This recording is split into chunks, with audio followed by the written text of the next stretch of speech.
What's going on, everybody, and welcome back to a Fortnight on the Isle, my bi-weekly update series, where this time around my head is a little bit more shiny because I finally shaved it again for the first time in months, even though you can see a little bit of the stubble growing in probably, but that's fine. I'm a little bit more disorganized this time around, mostly because there's just an absurd amount of stuff on my desk, and it's kind of stressing me out, but I don't really have the time to deal with it at the moment. Even though my work schedule did get a little bit less crazy last couple weeks with overhaul, this week I am actually now, as of the release of this video, I'm now actually working full-time now instead of 32 hours a week. So that's something that's been kind of a change that I'm starting to work through and get prepared for and all that kind of stuff. I've just kind of moved into a new stage of life now, really. I finally graduated, of course, which I did mention last time as well, going to full-time at work. I just mentioned I'm basically as close to moving out as I can currently get with the current market and various other factors involved that we don't need to get into. I'm basically going to get a second room in the house, which is pretty exciting, so that I can have a place to sleep, and then this will just be my office. So with that being said, you can maybe expect over the next few months, over the course of the summer at some point, to see kind of the background and other stuff to change. I may have a sort of transitory period where while I'm getting stuff moved around, I end up doing more some of videos on my phone, recording from my phone again, and editing externally, which is not something that I necessarily want to do, but depending on timing of stuff, we're just gonna kind of play it by ear. That whole situation is also going to be a nightmare because I'll have to figure out how I can get internet to work, since this office is on the other side of the house as the internet, and I already have struggles where I am as opposed to over there. Either way, I don't really need to talk much more about that. I know I'm kind of zooming through. I'm kind of in an uppity mood at the moment, so let's just kind of get into the bi-weekly reading. First off, if you have been following the channel at any point throughout this month, you know that I've been reading The Eye of the World by Robert Jordan, first book in The Wheel of Time, one that I've thoroughly been enjoying, like just through and through. I've been absolutely loving pretty much every second of it. I'm dang near finished with it. Where am I at right now? I want to say I'm like 50 pages away from the end, so I could, in fact, I probably will have the book finished by the time this video publishes. If not, I'll be within a couple chapters of finishing, so that's pretty exciting. I'm coming very close to the end of that.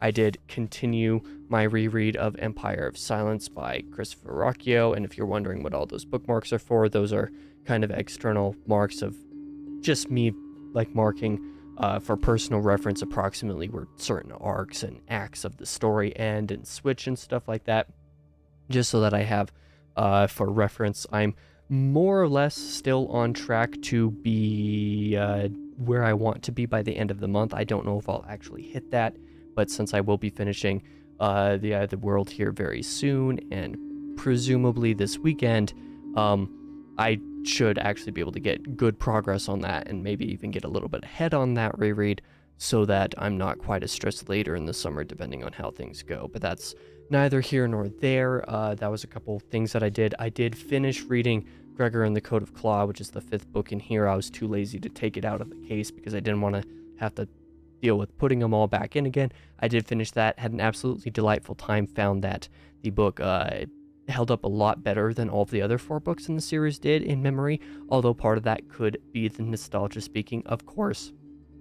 I did also start a new book, which has been honestly quite overwhelming. Malice by John Gwynne, first book in the Faithful and the Fallen. I'm a little bit mixed on it up to this point, but that's mostly because of just how many flipping proper nouns there are.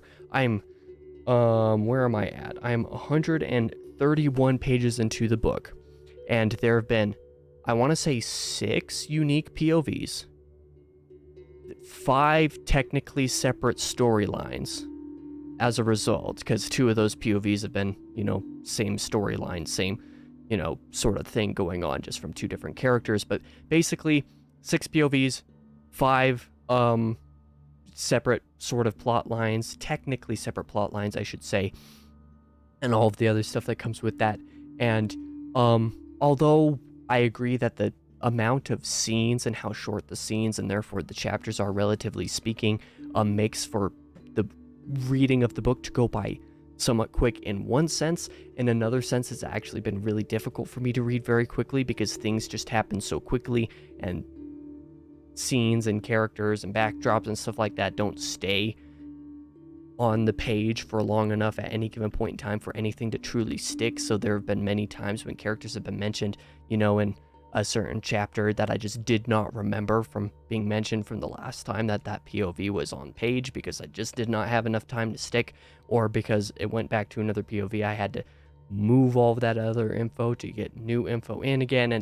It's been kind of a mess in that sense, but since I've heard that that's the biggest flaw with this book, it's just kind of front loaded with a lot of stuff like that, I'm not necessarily too worried about it, but it has been a lot more overwhelming than I anticipated. I thought maybe that aspect was maybe a little overblown.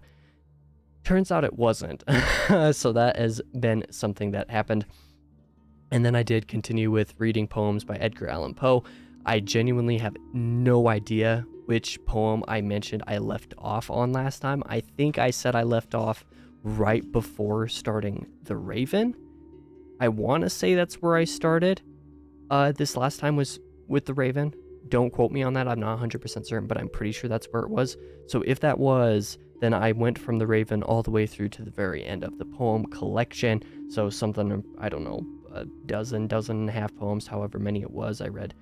I'm presuming that I started with The Raven. So it would have been The Raven, A Valentine, Deep in Earth, which is only 2 lines, but actually really good, to Miss Louise Olivia Hunter, to MLS, to 3 sets of underscores, Ulalume, A Ballad, an Enigma, The Bells, to Helen, A Dream Within a Dream, for Annie, El Dorado, Sonnet to My Mother, and Annabelle Lee. And I gotta tell you what, this set of poems was stacked with a bunch of really, really, really good ones.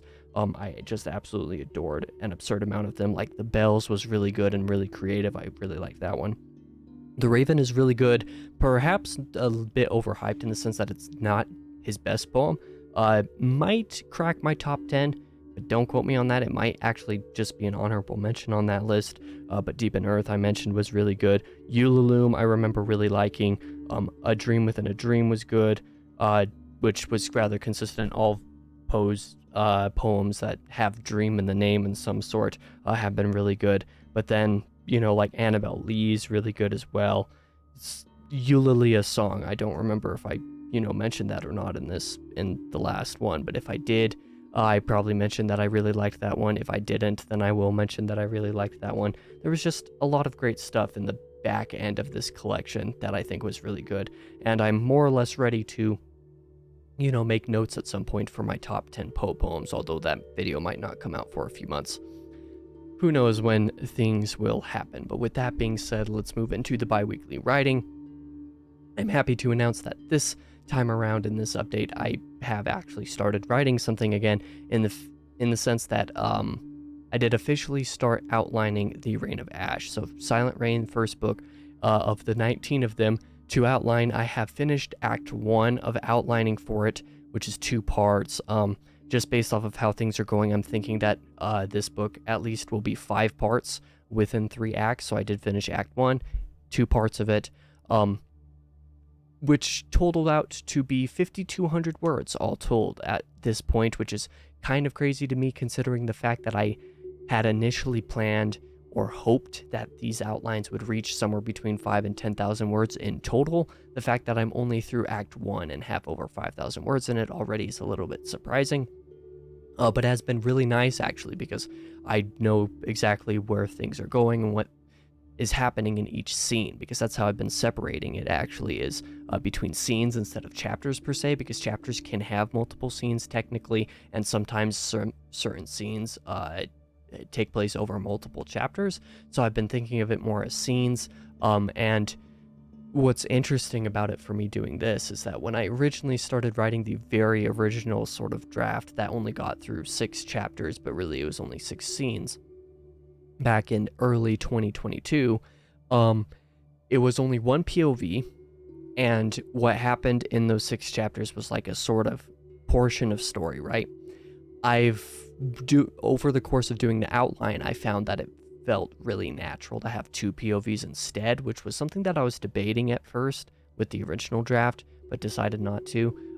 Now I think it is just going to be two POVs because it'll be better, it'll make more sense, and it'll just flow a lot better with what was happening. Not only did I find it was more natural to have two POVs, but I found that the natural flow of the story meant that I was alternating POV from one character to the next character back and forth really naturally. Like nearly every scene just naturally, and I've said that word a lot, I'm sorry, but it just naturally went back to the other POV, so it just worked, which was something that I was really kind of excited about. But what I also find interesting is that chapters 1 through 4 of that original draft are in Act 1 of the book now. So chapters 5 and 6 of that are now going to be in part 2. And what's more is that chapter 1 of that original draft from a year and a half ago, basically, it turns out is now actually like scene 20 or something like that. I think it's not until scene 20 of the book, so there's a lot of stuff that happens before that now, which is actually a good thing. It needs it. It gives, a lot more room to breathe, time to get to know the characters and some of the other stuff, some intrigue and mystery, and, kind of laying down some pieces with foreshadowing and whatnot. I figured out a way to make the prologue a heck of a lot better, because what I had was just kind of, spitballing an idea. It was only like 600 words or something like that, and nothing like it was going to end up being in the final draft anyway. I just put something out there at the time. Now I have the POV or the prologue organized to be something a lot more substantial. But beyond that 5,000 plus words that I did get written for the outlining, I did write 3,500 words of something else, a blog actually, which is a review of Take Me Back to Eden by Sleep Token, which we'll get into in the next section. Speaking of, first off, I'm going to start off the coming releases, I guess, with the writing releases, I suppose, since I just mentioned my review of Take Me Back to Eden by Sleep Token. This review is going to be a really fun one for a couple reasons. Reason number one being that I was not the biggest fan of pretty much any of the singles by Sleep Token leading up to the album, or at least not of the first 5, because there were 6 of them and I only listened to the first 5 of them. And the album really surprised me, which is why I decided to write a review of it. It's going to be titled How Sleep Token's Take Me Back to Eden Converted Me to Worshipper. And I'm not going to say much more beyond that, except that the blog will release on Monday morning. I will also be doing some extra work for this and plan to do more music stuff on the blog in the future to release on Mondays for like a Music Monday type thing. But something else is also changing about the blog, especially where music related content is concerned. I'm going to be recording audio tracks for them. So basically narrations of the blog post, so that, if you want to read my thoughts of what's happening, you don't have to read it, you can listen to it. So I will be recording audio track for this, probably not this evening because I just have family come over for the weekend, family reunion stuff going on. And I want to go out and talk to them, and because my voice is actually shot for some reason today, I've felt it crack a dozen times at least while recording this video, so I really hope that's not like too bad in the recording. But if you have noticed, I apologize, and now you know why. It's just kind of happened. But I will probably record that blog in the morning and spend tomorrow editing the audio track for it, which will be pretty easy, but also trying to convert that and enhance it into a video track as well. The video track would basically just be, kind of a background of the thumbnail essentially, but with like an audio line at the bottom, and I've got to get some stuff in order with my editing software to make it so I can do that, which may or may not be complicated. I did test it before and got some of it to work, but it required some splitting of the audio tracks in certain ways that, like I said, might require some troubleshooting to figure out how to do it, and especially how to do it efficiently. So I'm not 100% sure if there will be a video version of that available on Monday the 5th when the audio track and the blog go live, which, by the way, if you want to check out, the blog anyway, I have a couple good articles on there. One of them ranking Periphery's discography. That's on seasonalproductions.com/blog, I'm pretty sure, should be the link for that. Although, actually, come to think of it, the website isn't even live yet. Here I am talking about writing a blog and releasing it on Monday and remembering that I don't even have the website live at the moment. Okay, I'm gonna have to figure out something about that with the over the weekend too. Holy cow, I don't even know how that just slipped my mind until just now. But either way, when that blog releases, I'll have the page at the very least available, and the audio track will be embedded straight up in the website page itself, so you won't have to go anywhere specific. It'll just be if I do the YouTube video, if you want to do the YouTube video to listen to it, or if you want to do the website where you can read it, you can listen to it, or you can read it while listening to it, so you just kind of have that option. Either way, let's talk about the coming video releases. On the other hand, on the 30th, on Tuesday, I will have the Underland Chronicles, a full series ranking and review since I have it over here. I did a video on it, video that I'm certain that nobody will watch, and that is fine, given, all of the attention that my channel's gotten from other avenues this month. I'm not going to really complain about that in total, but that will be coming out on Tuesday. On Thursday, on the 1st, will be Wheel of Time Diary 5. It will be the 5th and final diary for Eye of the World, which is really exciting. Whenever I finish that, I'll probably immediately record that video and then get it scheduled for Thursday. I'm excited about that. And then, of course, next Tuesday, I suppose, on June 6th, I'll have my May reading wrap-up and June TBR. Just as always, that's a really exciting video coming out because there was an absolutely absurd amount of reading that happened this month. If you've watched this video, and especially if you watched last Fortnight on the Isle, yeah, that's going to have some crazy stuff in it. And I'm also excited to talk about what's going to be going down in June to an extent. Then the following Thursday, on June 8th, I will also have a very special video, a discussion with Words in Time. If you haven't checked out his channel yet, you absolutely should. Best sci-fi booktuber on the platform, arguably the best booktuber on the platform, easily one of my favorites, where we talked about space operas. He gave me 5 space opera recommendations based off of what I enjoyed from Sun Eater by Christopher Rocchio. So that will be coming out that next Thursday.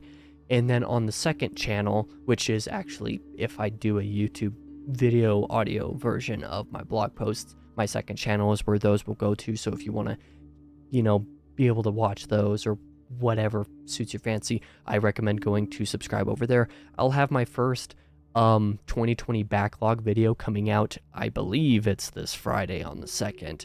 I'll have to double check and make sure things are lined up with that, but that'll be the first episode of my Kingdom Hearts Let's Play back from 2020. It's not any good, I promise you that, but that will be releasing if that happens to interest anybody watching this. With that being said, unfortunately, I didn't have too much time to prepare a new Let's Play, because that's something that Josh and I did, a couple months ago, or I don't even remember. Within the last couple months, we did Let's Play of Remnant from the Ashes. I've been wanting to get some of those videos edited and uploaded and scheduled so that they could, kind of go alongside the old 2020 backlog videos. I haven't had time this month. I also haven't gotten much website editing done since the last update, which is a problem, especially considering that I have a blog coming out on Monday. I'm definitely going to have to do some tests and see if I can figure out what's going to go down with that.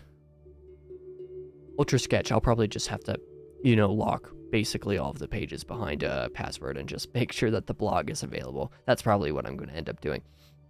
Either way, let's talk about a short, tiny little bit on entertainment talk at the very end of this video. I somehow haven't touched Legend of Zelda Tears of the Kingdom since the day that I first played it. The last one of these updates came out on actually the day that I spent like 9 hours playing it, and then subsequently recorded a discussion with my friend Josh on it, which that video actually came out on my second channel. That's one that I go recommend, subscribing over there for, because we plan to do more Zelda talk videos like that in the future, as we can, and as I have time to be able to do them. Hopefully I'm able to have time to do them. Pretty much. But I haven't basically touched the game since then. I tried touching the game last weekend, but I just wasn't into it because I was in such a writing mood. So instead of playing the game, I spent a lot of time writing that outline that I talked about earlier. But I would definitely like to get back to it. But I think over the next couple weeks, I'm going to be spending way too much time working on way too many other things. So I don't think that's happening. I don't think I'm going to be able to touch Tears of the Kingdom again until after Final Fantasy 16, which I'll probably just go ahead and prioritize because it'll be a shorter game. Pain. Anyways, I guess I'll just kind of close this video by saying I hope to get back to some of this stuff, but I have a lot of stuff to do for you guys first, so that is absolutely what I'm going to focus on for the moment. Thanks for the massive amounts of support this month. Seriously, I guess now that I mention it, I will have to be doing a State of Affairs at some point as well. That might come out next Wednesday on the 7th. I don't know. Maybe it'll come out next Sunday, because maybe that's when I'll actually have an opportunity to do it.